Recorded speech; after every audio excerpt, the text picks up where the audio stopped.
السلام علیکم ورحمۃ اللہ وبرکاتہ۔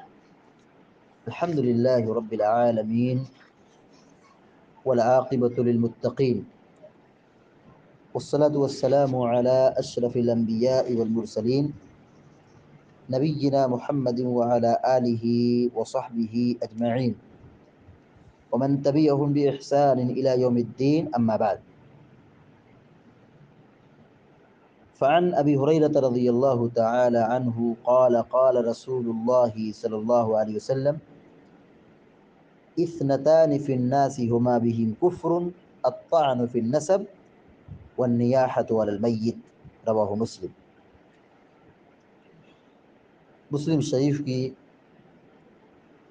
ایک روایت ابھی آپ کے سامنے پڑھی گئی ہے۔ سیدنا ابو ہریرہ رضی اللہ تعالی عنہ بیان فرماتے ہیں کہ اللہ کے رسول صلی اللہ علیہ وسلم نے فرمایا اثنتان فی الناس ہما بہم کفر، دو چیزیں لوگوں میں ایسی ہیں جو کفر ہے یا کفر کا سبب ہے۔ نمبر ایک، الطعن فی النسب، نسب میں طعن کرنا، تانا مارنا، تحقیر کرنا۔ نمبر دو، والنیاحۃ علی المیت، والنیاحۃ علی المیت، میت پر نوحہ کرنا۔ نوحہ کیا ہے؟ کسی کا انتقال ہو گیا، اتنا روئیں کہ رونے کے ساتھ زبان بھی چلے، ہاتھ بھی چلے، زبان سے آدمی اول فول بکے، صبر کے خلاف گفتگو کرے، ہاتھ سے تھپڑ مارے، چہرے پر مارے، گریبان چاک کرے، بال نوچے، یہ سب نوحہ کہلاتا ہے۔ ہائے ہائے چلائے، یہ بھی نوحہ میں داخل ہے۔ رونا میت پر جائز ہے، آدمی روئے، آنسو بہائے، رو سکتا ہے، لیکن زبان اور ہاتھ کنٹرول میں ہونا چاہیے۔ ایسی کوئی گفتگو نہ کرے جو صبر اور تقدیر کے منافی ہو۔ یہاں پر دو گناہ سے سختی سے روکا گیا ہے۔ دو گناہ کے بارے میں کہا گیا کہ دونوں کفر ہیں، یعنی بہت خطرناک گناہ ہے۔ نمبر ایک، نسب میں طعن کرنا، نسب میں تانا زنی کرنا۔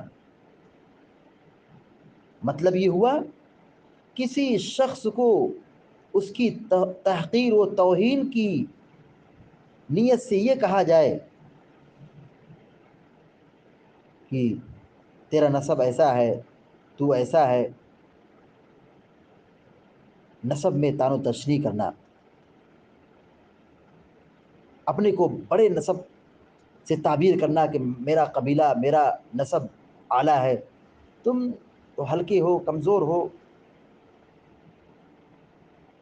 بحسب امرئ من الشر ان يحقر اخاہ المسلم، آدمی کے برے ہونے کے لیے بس اتنی ہی بات کافی ہے کہ وہ کسی مسلمان کو حقیر سمجھے، کسی مسلمان کو، اپنے مسلمان بھائی کو حقیر اور کمتر سمجھے۔ یہ کیا ہے کہ آدمی نسب میں تان تشنیع کر رہا ہے، یعنی یہ ثابت کرنا چاہتا ہے کہ میرا نسب بڑا ہے، میں اعلیٰ خاندان سے ہوں، تمہارا نسب تو بہت ہی کمزور ہے، تم کمتر آدمی ہو۔ نسب کسی انسان کو بڑا نہیں بناتا، آدمی کا اخلاق، اس کا عمل، اس کا ایمان، اس کا تقوی اس کو اعلیٰ مقام عطا کرتا ہے۔ انسان کا نسب اس کو بڑا نہیں بناتا۔ اللہ کی نگاہ میں بڑا کون ہے، معزز کون ہے؟ ان اکرمکم عند اللہ اتقاکم، تم میں کا سب سے معزز اللہ کی نگاہ میں وہ ہے جو زیادہ متقی و پرہیزگار ہے۔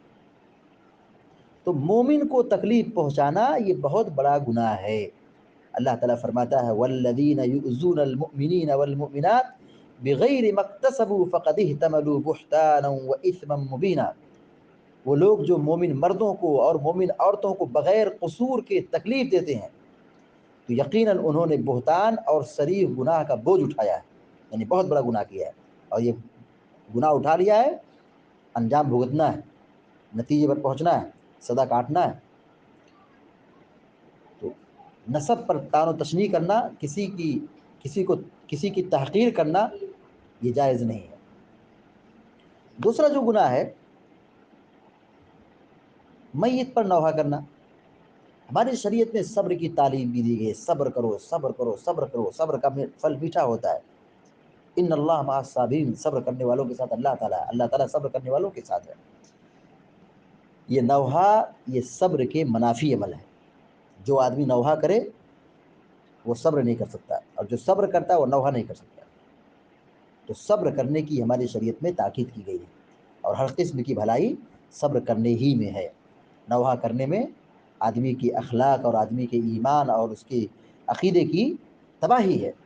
لہذا ہماری اور آپ کی ذمہ داری بنتی ہے کہ ہم نوحہ اور طعن و تشنیع ان دونوں گناہوں سے اپنے آپ کو بچائیں۔ اللہ تعالی ہم سب کو نیک عمل کی توفیق عطا فرمائے، آمین یا رب العالمین۔ وصلی اللہ علی نبینا محمد وسلم تسلیما کثیرا۔ السلام علیکم ورحمۃ اللہ وبرکاتہ۔